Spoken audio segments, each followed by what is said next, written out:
안녕하십니까. 박훈탁TV입니다. 미국의 군사 패권에 심각한 균열이 발생했습니다. 러시아가 극초음속 무기의 대량 생산에 돌입했습니다. 중국이 대만의 방공식별구역에 대규모 편대 항공기를 계속 보내고 있으나 대만 침공이 임박한 것은 아닙니다. 그러나 서방 세계의 방공망을 무력화하는 러시아의 극초음속 미사일이 1, 2년 안에 실전 배치될 전망입니다. 미국 군사 패권에 심각한 균열이 발생한 것입니다. 미국은 극초음속 미사일 테스트에 계속 실패하고 있습니다. 미국과 서방 세계가 러시아 선제 공격에 무방비 상태로 노출된 것입니다. 러시아 군대가 우크라이나 접경 지역에 최소 9만 명을 집결시키고 있습니다. 방송 시작하겠습니다. 구독 버튼, 알람벨 버튼, 좋아요 버튼 부탁드립니다. 시진핑이 군사 준비 태세에 초점을 맞춘 주요 부문의 최고 장성들과 며칠간의 회의를 마쳤습니다. 그는 중앙군사위원회에서 고도로 전문적이고 숙련된 인민해방군 군대를 만들기 위해서 최고의 인재를 모집하라고 지시했습니다. 대만 및 인민해방군 동부전선 사령부와 관련된 군사적 준비 태세도 논의되었습니다. 베이징은 대만의 방공식별구역에 군용 항공기를 연이어 보냈습니다.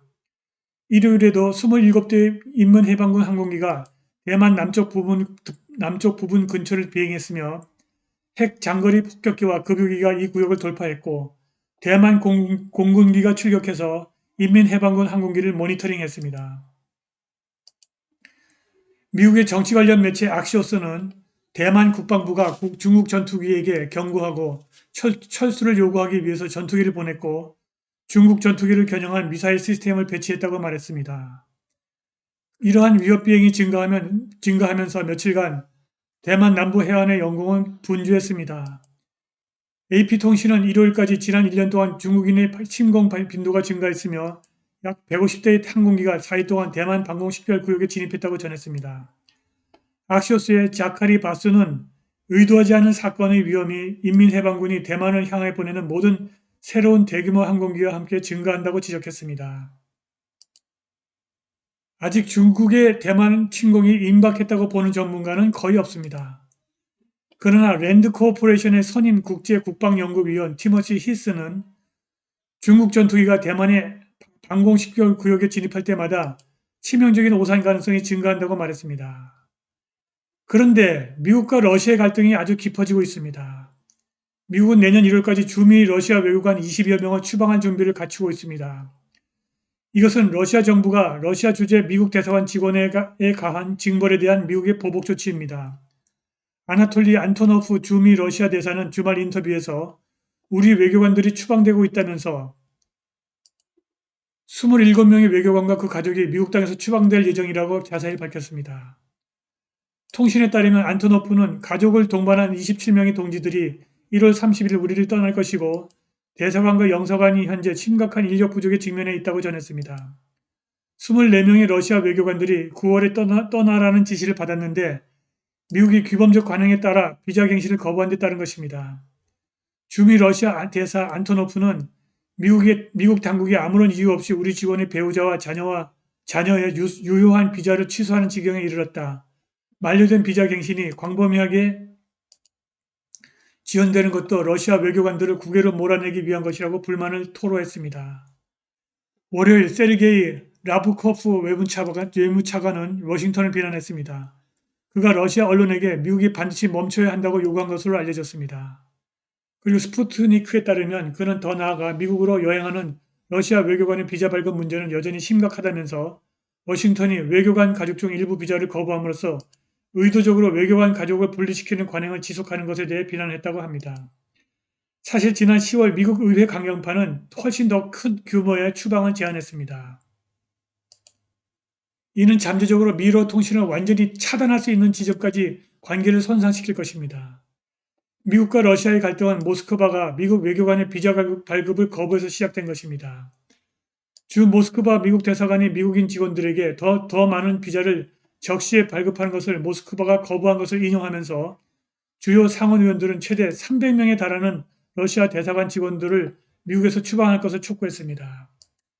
러시아의 외교적 도발은 군사적 자신감에서 비롯된 것입니다. 러시아가 개발에 성공한 극초음속 미사일이 미국 군사 패권에 심각한 균열을 초래했습니다. 지난 토요일 러시아가 타스 통신을 통해서 서방 세계의 모든 방공망을 뚫을 수 있는 마하 6.67의 지르콘 극초음속 미사일 대량 생산에 돌입했다고 발표했습니다. 이 멈출 수 없는 무기는 모스크바 인근에서 극비 로이토버 계획의 명령으로 제조되었고 3월 9일과 11월 18일 성능 테스트에 성공했습니다. 익명의 소식통에 따르면 이 극초음속 미사일의 수상 발사 실험이 계속되고 있고 대량 생산은 이미 시작되었다고 합니다. 러시아 국영뉴스는 모든 나토 방공체계를 완전히 쓸모없게 만들 극초음속 미사일의 실전 배치를 서두르고 있다고 전했습니다. 보고서에 따르면 푸틴은 이것이 세계에서 유례가 없는 미사일이라며 내년에 러시아 해군의 실전 배치를 지시했습니다. 푸틴 대통령이 핵전쟁 발발 시 미국 도시를 쓸어버릴 선택 무기로 알려진 지르콘은 지난 10월 처음으로 잠수함에서 성공적으로 발사됐습니다. 타스 통신에 따르면 지르콘 극초음속 미사일은 바다와 지상 목표물을 모두 공격하도록 설계되었습니다. 영국의 썬데이 타임스에 따르면 러시아의 극초음속 미사일에 대한 뉴스는 영국이 독일의 영구적인 주둔과 병력과 장비 강화를 발표한 직후에 나왔습니다. 데일리 메일에 따르면 금요일 미 국무성 관료 카렌 돈프리드가 우크라이나 국경 근처에서 크고 특이한 러시아 군대의 이동에 대해 우려를 표명했습니다. 나토 외무장관들은 다음 주 러시아의 위협에 대처하기 위해 논의를 할 예정이고 볼로디미르 젤렌스키 우크라이나 대통령은 모스크바가 그를 전복시키려는 음모를 꾸미고 있다고 주장했으나 크레물린은 이를 부인했습니다. 또 다른 발화점은 겨울에 유럽에 대한 러시아의 가스 공급 차질에 있고 모스크바의 동맹국 벨로루시가 이주민이 유럽으로 침입하도록 부추기는 것입니다. 지르콘 극초음속 미사일은 러시아 호위함과 잠수함에 배치될 전망입니다. 그런데 최근 발표에 따르면 아직 지르콘이 대량 생산에 돌입한 것 같지는 않습니다. 2024년 또는 2025년에 지르콘 시스템에 대한 더 많은 테스트가 진행될 예정이기 때문입니다. 미 국방부의 한 소식통은 테스트가 프로젝트 885M에 의해서 잠수함에서 실행될 것이라고 말했습니다.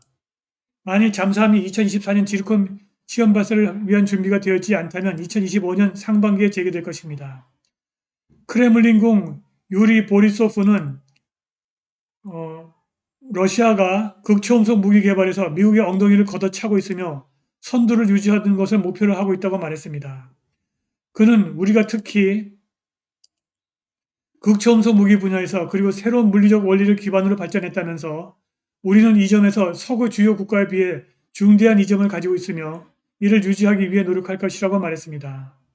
러시아가 1, 2년 안에 서방 세계의 방공망을 무력화시키는 극초음속 미사일의 실전 배치를 앞두고 있는데 미국은 극초음속 미사일 테스트에 계속 실패하고 있습니다.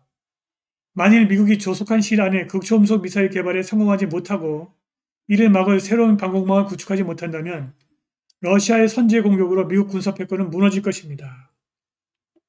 드미트로 쿨레바 우크라이나 외무장관은 화요일 러시아의 군사 공격이 눈 깜짝할 사이에 올 수 있다고 주장하면서 나토 동맹국들에게 러시아의 침략을 억제하기 위해 신속하게 행동할 것을 촉구했습니다.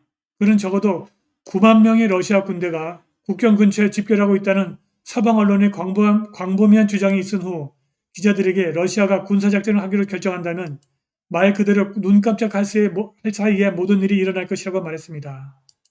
러시아의 군사적 모험이 극초음속 미사일 실전 배치와 함께 본격화될 것으로 보입니다. 오늘 방송은 여기까지입니다. 감사합니다.